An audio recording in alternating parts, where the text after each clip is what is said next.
saya Ridho Nazariulis. Di sini saya akan memberikan materi tentang permintaan. Oke, langsung saja check it out. Permintaan. Permintaan adalah sejumlah barang ataupun jasa yang ingin dibeli untuk memenuhi kebutuhan dengan berbagai tingkat harga dan waktu tertentu di pasar.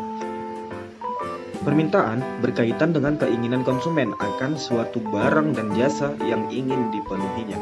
Dan biasanya, permintaan konsumen akan barang dan jasa ini tak terbatas. Selanjutnya, faktor yang berpengaruh terhadap permintaan. Yang pertama adalah harga barang. Yang kedua, harga barang lain yang terkait dengan barang tersebut. Yang ketiga, pendapatan masyarakat. Yang keempat, corak distribusi pendapatan di masyarakat.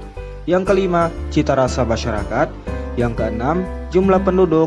Dan yang terakhir, ramalan atau ekspektasi mengenai keadaan di masa datang. Selanjutnya, hukum permintaan. Nah, hukum permintaan, makin rendah harga suatu barang, maka semakin banyak permintaan akan barang tersebut. Dan sebaliknya, makin tinggi harga suatu barang, maka semakin sedikit pula permintaan terhadap barang tersebut. Kenapa? Karena ketika kenaikan harga, maka pembeli mencari barang lain sejenis sebagai pengganti dan harga turun akan menambah pembelian. Nah, kenaikan harga pun menyebabkan pendapatan berkurang karena pembeli mengurangi pembeliannya. Selanjutnya, permintaan individu dan permintaan pasar. Permintaan individu. Permintaan individu didefinisikan sebagai sejumlah komoditi pertanian yang konsumen bersedia dan mampu membayar pada beberapa tingkat harga ceteris paribus. Oke, ceteris paribus. Nah, ceteris paribus di sini itu maksudnya suatu asumsi dasar dalam ilmu ekonomi yang berarti faktor-faktor lain itu dianggap tetap gitu. Nah, misalnya ketika harga barang naik, maka ceteris paribus gitu. Maka jumlah barang yang diminta berkurang. Nah, berarti faktor-faktor lain seperti pendapatan, selera, dan harga barang lain itu dianggap tetap. Selanjutnya, permintaan pasar.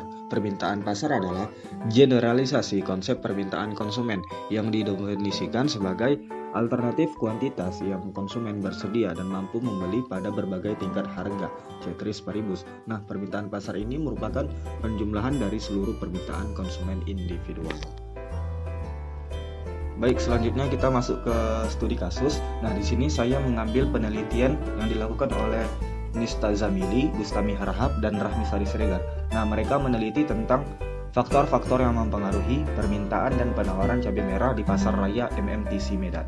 Nah, hasil penelitian mereka menunjukkan bahwa faktor-faktor yang mempengaruhi permintaan cabai merah di pasar raya MMTC Medan secara serempak ketiga variabel, yaitu harga cabai merah, pendapatan konsumen, dan jumlah tanggungan berpengaruh nyata terhadap jumlah permintaan cabai merah.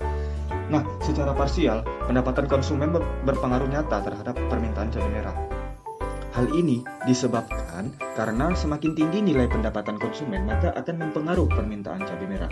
Nah, hal ini bisa kita lihat dari T hitung 50,260 lebih besar dari T tabel 1,697. Demikian video pemaparan materi dari saya. Kalau kawan-kawan ingin bertanya, boleh ditulis di kolom komentar saja ya. Insya Allah nanti akan saya jawab. Oke, see you next time and bye-bye.